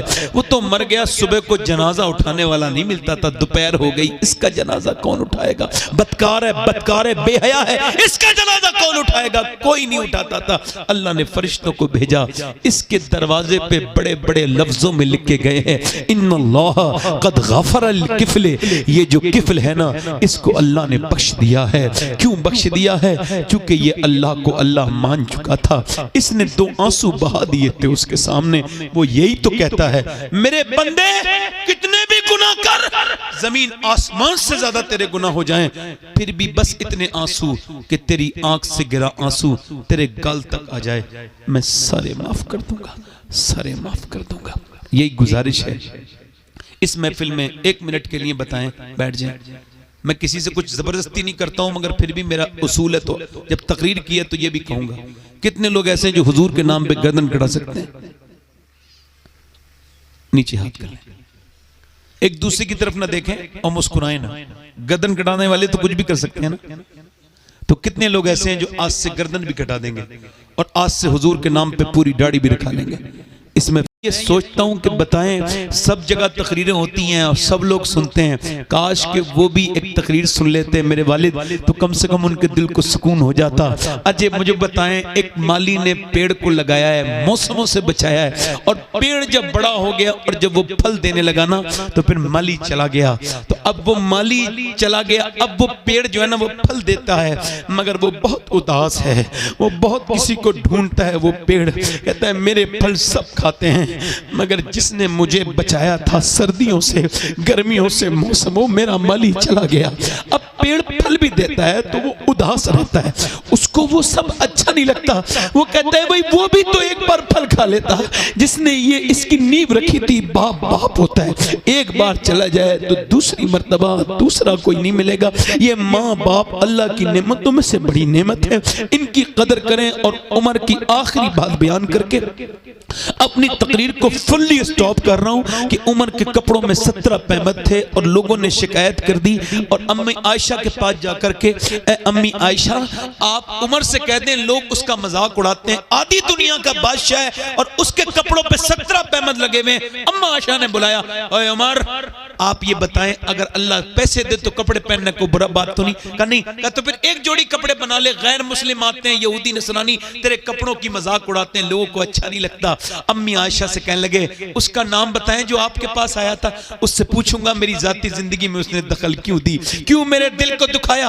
और आप ना कहें मेरी माँ, आप जो कहेंगी उमर वो पहन लेगा, मगर ये कपड़े ना उतरवाएं। कहा क्यों? कहा ना ना ये कपड़े ना उतरवाएं। कहा क्यों ना उतरवाऊं? कहा बस ये कपड़े पैमद वाले पहने रहने दे। ये कपड़े जब पहनता हूं तो मुझे अपने दोस्त अबू बकर याद आते हैं, मुझे अपने सरकार याद आते हैं। मैं अपने नबी को अभी भूला नहीं। पहले बता हफ्सा, उनकी बेटी थी, हुजूर की बीबी थी, उनसे कहने लगे अपनी बेटी से बता हफ्सा तू बता, कभी नबी गर्म तक के बिस्तर पे सोए हैं? कहा नहीं। कभी नबी ने 2 सालन खाए हैं? कहा नहीं। कहा उमर ने भी कभी नहीं खाए, कभी उमर भी नहीं सोया। मुझे हुजूर आज भी याद है, कहते हैं उमर मैंने हुजूर को गुठलियां चूस के पानी पीते हुए देखा है। अम्मा आयशा फरमाती जब बहुत ज्यादा भूख बढ़ती थी ना, तो पेट से पत्थर जब आता था बनने के लिए, हुजूर जब पेट पे पत्थर बांधते थे ना, तो जरा इस संजीदा बात को सुन लेना, जब पत्थर बांधते थे ना तो ऐसे हाथ उठा लेते थे और कहते थे अल्लाह मेरी उम्मत कभी भूखी ना मरे, मेरी उम्मत कभी भूखी ना मरे। यानी तुम जो आप बैठे हो ना, आप हुजूर की दुआओं में शामिल हो। आज समझो या मरने के बाद समझो, आप कोई आम लोग नहीं हो। याद रखना तुम्हारे लिए नबी पाक ने दुआएं मांगी हैं, और वो भी इतनी कि कोई किसी को इतना नहीं चाह सकता। मेरे आलात फरमाते हैं कब्र में भी हुजूर उम्मत के लिए दुआएं कर रहे हैं, आज भी कब्र अनवर में। और जब उठेंगे तो हुजूर सर सजदे में रखेंगे, कयामत के दिन अर्ज करेंगे बेशक मुजदा शफात का सुनाते जाएंगे, आप रोते जाएंगे, हमको हंसाते जाएंगे। जिसने पेट में पत्थर बांधे उसे उमर नहीं भूला, मगर तुम्हारी शादियों ने भुला दिया। तुम्हारी शादियों में नाच गाने डीजे, अपने नबी को भुलाना है। बोलो मेरे भाइयों, तुम्हारे घरों में बेपर्दगियां, तुम्हारी बहनें बेटी क्या, किस बात पे मैं गुफ्तगू करूं और किसको छोड़ दूं, क्या कहूं? बस यही कहूंगा कि हुजूर पर कम से कम 100 बार तो दुरूद पढ़ लिया करो, अपनी जिंदगी में लाओ। जिंदगी ये सभी के लिए नहीं है, ताजु शरिया फरमाते हैं जिंदगी ये नहीं है सभी के लिए, जिंदगी है नबी की, नबी के लिए। इस अच्छा मुझे बताओ नौजवानों, आखिरी बात कर रहा हूं, कब्र में गए, ठीक है, और हुजूर आएंगे। कौन आएंगे बोलो? अच्छा, तो उन आंखों से हुजूर को देख लेंगे जिनसे गंदी फिल्म देखी थी? ये सवाल है। ठीक, मौत ने कभी किसी से ओटीपी फील नहीं करवाई। हाँ, मौला अली से पूछा गया कि हजरत आदम अलैहिस्सलाम से वो खता क्यों हो गई थी, वो जो खता इज्तिहादी है कैसे हो गई? मौला अली फरमाते हैं कि वो जब आदम जन्नत में थे ना अलैहिस्सलाम, तो कहते हैं मौत उनके ऐसे करके सामने रहती थी, अल्लाह की मशीयत थी। वो मौत एक दिन पीछे को चली गई पीट के, और जिंदगी की उम्मीद सामने आ गई और वो खता हो गई। यानी जिंदगी की उम्मीद गुनाह कराती है आदम की औलाद से। आज हाजी साहब का विसाल हुआ है, कल हम लोग मर जाएंगे। ज़ौक़ ने कहा था दुनिया ने किसका राहे फना में दिया है साथ, तुम भी चले चलो जब तक चली चले। मैंने 17 साल के लड़के को जब अपने हाथों से दफन किया था ना, तो गुस्ल भी दे रहा था मैं, तो उसके जो सर था उसमें मेरी उंगली चली गई और वो पोस्टमार्टम हो गया था, तो वो उसमें मेरी उंगली में खून निकल गया। मैं रोने लगा। एक साहब बोले सैयद साहब क्या तकलीफ हो रही? मैं कहा नहीं, पोस्टमार्टम जो क्या है। और मैं मुनाफिक नहीं, मुसलमान हूँ, इत्तेफाक ही है। हुजूर फरमाते हैं कि जब मुसलमान जब हाथ पकड़ता है ना गस्साल मुर्दे का, तो जरा नरमी कर, जरा आराम से, तेरे उठाने से बड़ी तकलीफ होती है। नहीं, वो कपड़े उतारता है उसको तकलीफ होती है, और वो जो पूरी जिस्म उतार देता है, फाड़ के फेंक देता है शराब पी के, उस वक्त कितनी तकलीफ होती होगी। जब वो मुर्दा घर में जब वो चीरते हैं पोस्टमार्टम वाले, किसी पोस्टमार्टम जिनके हुए उन्हें पता नहीं था हम मरेंगे तो पोस्टमार्टम होगा, मगर सोचे तो ऊपर से लेकर। मैंने एक पोस्टमार्टम देखा था, तब से अब तक मुझे ज्यादा दिलचस्पी रही नहीं चीजों में, और बहुत ज्यादा मैं सब कुछ समझता कुछ नहीं। यहाँ से फाड़ दिया, सूजे से सिया है। अल्लाह की बारगाह में दुआ है, ऐ अल्लाह दिन रात सफर में रहता हूँ, बस पोस्टमार्टम वाली मौत से बचा लेना, बचा लेना। मौत सख्त है, मौत बहुत सख्त है, देगों में उबालने से भी ज्यादा सख्त है। हाँ, अपने रब से तौबा कर लो। हाँ, मौला अली ने कब्रिस्तान के बराबर में घर बनाया था। कहते हैं कि मुर्दों के पास बैठता हूं तो अल्लाह की याद दिलाते हैं, दुनिया वालों की तरह नहीं है जो गीबत की महफिलें कर्म करें। मुर्दों के पास बैठो, जिंदा हो जाओगे भाइयों, तौबा कर लो। नौजवानों, एक आखिरी रिवायत यह है कि किफल नाम का लड़का था, हर रात नई लड़की के साथ बदकारी करता था। और बदकारी एक ऐसी चीज है, ये मुकाफाती अमल है, जो करता है उसके तरफ पलटती है, ये बदकारी। और हुजूर फरमाते हैं जिसने गैर औरत को हाथ लगाया है उसने ऐसा किया जैसे जहन्नम के अंगारे को हाथ लगा दिया। फरमाते हैं हुजूर सूअर से जिस्म का लगना इतना बुरा नहीं जितना गैर औरत से जिस्म का लगना बुरा है। एक हदीस फरमाते हैं, हदीस कुदसी, अल्लाह फरमाता है महबूब मैं अगर जानी को माफ भी कर दूं ना और जन्नत भी दे दूं तो जन्नत में अपना दीदार नहीं करूंगा। यानी जो जिना करेगा उसे अल्लाह अपना दीदार नहीं करेगा, इतना नाराज है। हाँ। कितनी बेहयाई है ये। हुजूर फरमाते किफल नाम का लड़का रोज नई लड़की बुलाता था। एक रात एक लड़की आई तो रोने लगी, एक बिस्तर पे बैठी, इसने उसके हाथ लगाना चाहा तो वो कांप गई। मैंने कहा मेरी रात खराब कर रही है, पैसे नहीं मिले तुझे? कहा पैसे तो मिले हैं मगर सब कुछ पैसे नहीं होते, तू क्या जाने, मेरा बाप मर गया, बहन भाई भूखे हैं और उनकी भूख की वजह से जिस्म बेचने आई हूं। कहा फिर डर किससे रही? अल्लाह से, मेरा मालिक मुझे माफ कर दे। और फिर वो फूट के रोई, मालिक देख तू गवाह रहना, आज गुनाह भी कर रही हूं तो मजबूरी में, छोटे छोटे बहन भाई भूखे, मुझे माफ कर देना। हुजूर फरमाते हैं ऐसी फूट के रोई, उसके आंसुओं से दिल उसका धुल गया, किफल का। वो रोया और बोला जा मैंने तुझे अपनी बहन बनाया, ये पैसे ले जा, तूने मेरी आंख खोल दी। वो उधर गई, ये जो है ना सजदे में गिर गया और कहने लगा मालिक अगर मेरे जैसा कमीन कोई नहीं तो तेरे जैसा रहीम भी कोई नहीं है। अगर मेरे गुनाहों की कोई हद नहीं है तो तेरे कर्म की भी कोई हद नहीं है। अगर मैंने पूरी रातें, मैं रात काली करने वाला इंसान, मुझे पूरी जिंदगी हो गई बदकारी करते करते, मगर मैंने कभी सोचा नहीं कि तू मुझे देख रहा है, मेरी हर हरकत पे तेरी नजर है, मेरी सांसें जो चलती हैं वो तेरी मर्जी से चलती हैं, मैं सिर्फ तेरी मर्जी से जिंदा हूं। मैं अपने आप को बहुत बड़ा समझ रहा था, मुझको माफ कर दे मालिक। हाँ अगर मेरे ऐबों की हद नहीं है तो तेरे सत्तार होने की हद नहीं है। ऐसा रोया कि उसका दिल जो है ना वो ऐसा रोया कि दिल का दौरा पड़ के मर गया। कोई बंदा तेरे दर पे जो आंसू रोल देता है, मेरे मौला दरे तौबा तू उस पर खोल देता है। वो तो मर गया, सुबह को जनाजा उठाने वाला नहीं मिलता था, दोपहर हो गई, इसका जनाजा कौन उठाएगा? बदकार है, बेहया है, इसका जनाजा कौन उठाएगा? कोई नहीं उठाता था। अल्लाह ने फरिश्तों को भेजा, इसके दरवाजे पे बड़े बड़े लफ्जों में लिख के गए हैं इन्नल्लाह कद गफर अल किफले। ये जो किफल है ना इसको अल्लाह ने बख्श दिया है। क्यों बख्श दिया है? क्योंकि ये अल्लाह को अल्लाह मान चुका था। इसने 2 आंसू बहा दिए थे उसके सामने। वो यही तो कहता है मेरे बंदे कितने भी गुनाह कर, जमीन आसमान से ज्यादा तेरे गुनाह हो जाएं, फिर भी बस इतने आंसू कि तेरी आंख से गिरा आंसू तेरे गाल तक आ जाए, मैं सारे माफ कर दूंगा, सारे माफ कर दूंगा। यही गुजारिश है। इस महफिल में 1 मिनट के लिए बताएं, बैठ जाएं। मैं किसी से कुछ जबरदस्ती नहीं करता हूं मगर फिर भी मेरा उसूल है, तो जब तकरीर की है तो ये भी कहूंगा। कितने लोग ऐसे हैं जो हुजूर के नाम पे गर्दन कटा सकते हैं? नीचे हाथ कर लें, एक दूसरे की तरफ ना देखें और मुस्कुराएं ना। गर्दन कटाने वाले तो कुछ भी कर सकते हैं ना। तो कितने लोग ऐसे हैं जो आज से गर्दन भी कटा देंगे और आज से हुजूर के नाम पे पूरी दाढ़ी भी रखा लेंगे। इसमें फिल्म में जरा वो लड़के खड़े होकर दिखा दें, खड़े हो जाए। जो आज से दाढ़ी रखाएं वो खड़े हो जाए। खड़े रहो, खड़े रहो। अरे वाह असलम भाई माशाल्लाह। आइए आइए, बाहर आइए, बाहर निकल के आइए। दाढ़ी रखाने वाले सारे जिनकी दाढ़ियां आ चुकी हैं, आइए खड़े हो जाइए। मैं तो बड़ा खुश हूं कि असलम भाई आ गए हैं। आप भी आओ, बाहर आओ। सुन्नत रसूल रखाई जा रही है, हर नबी के दाढ़ी हर बली। देखिए तौफीक तो अल्लाह ही देगा ना। इधर आ जाएं। 2 लोग आए हैं, देखिए जबरदस्ती कोई नहीं है, मुझे उम्मीद है कि लोग रखाएंगे। अब जिसके जी में आए वो पाए रोशनी, मैंने तो दिल जला के सरे राह रख दिया। देखिए और कोई दीवाना नौजवान लड़का हो, कोई जो आज से अपने गुनाहों से तौबा करके दाढ़ी रखाए। यहाँ खड़े कोई मदरसे का तालिब इल्म ना आए, क्योंकि इनके तो निसाब में ही होता है। आप चले जाएं, हमने कोई तादाद नहीं दिखानी किसी को, आप आ जाएं बस, ये काफी है मेरे लिए। 3 लोग काफी बेटा, ठीक है। चाचा खड़े रहें, आपकी दाढ़ी छोटी है। और कोई है? इधर से कोई आ रहा है, उधर से कोई आ रहा है?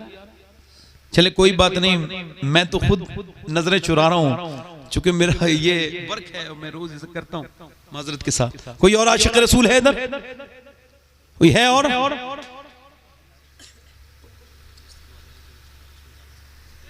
बस हम अभी उनके लिए दुआ करेंगे सलाम में, 1 मिनट में सलाम। आइए, तीन हो गए। चौथा आशिक रसूल कोई चौथा है? अच्छा आइए, नहीं आपके है दाढ़ी, बैठ जाइए। चौथा आशिक रसूल है कोई इस महफिल में? इस सब का सवाब इंशाअल्लाह हाजी साहब किबला की रूह को, और एक दाढ़ी पर 100 शहीदों का सवाब है। पूरी दाढ़ी दिखाएंगे तीनों लोग इंशाअल्लाह। बैठ जाए जरा इंशाअल्लाह। नमाज, हुजूर की आंखों की ठंडक क्या है बताएं तो जरा दोनों हाथ उठा के कहो ना इंशाअल्लाह नमाज पढ़ेंगे। दोनों हाथ उठा इंशाअल्लाह, आज से इंशाअल्लाह नमाज पढ़ेंगे। अपनी बहन बेटी को पर्दा कराएंगे, निगाहों की हिफाजत करेंगे।